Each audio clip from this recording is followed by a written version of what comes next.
महाराष्ट्रातील प्रत्येक अपडेट जाणून घेण्यासाठी आजच मेट्रो रायगडच्या सोशल मीडिया प्लॅटफॉर्मला लाईक, फॉलो आणि सबस्क्राईब करा. पुण्यातील दुय्यम सहनिबंधक रवींद्र कोळी यांच्यावरील हल्ल्याचे पडसाद अलिबागमध्ये उमटले. आज अलिबागमध्ये या घटनेचा निषेध करण्यात आला. रायगडच्या दुय्यम निबंधक कार्यालयातील अधिकारी कर्मचारी यांनी आज काम बंद आंदोलन केलं. सर्व कर्मचाऱ्यांनी जिल्हाधिकारी कार्यालयावर मोर्चा काढून मागण्यांचं निवेदन दिलं.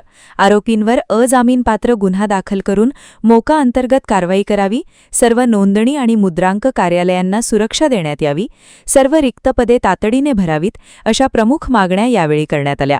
आमचे सहकारी सहदुय्यम निबंधक रवींद्र कोळी यांच्यावर शासकीय कामकाजाच्या वेळी 3 वकिलांनी हल्ला केला.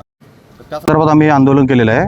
तर आमची मागणी अशी आहे की त्यांना तात्काळ कठोर शिक्षा व्हावी, तसेच त्यांची सनद रद्द करण्यात यावी आणि दुय्यम निबंधक कार्यालयाला संरक्षण मिळावं शासनाकडून आणि आमची रिक्त जी पदं आहेत त्याची लवकरात लवकर शासनाने रिक्त पदांची भरती करण्यात यावी.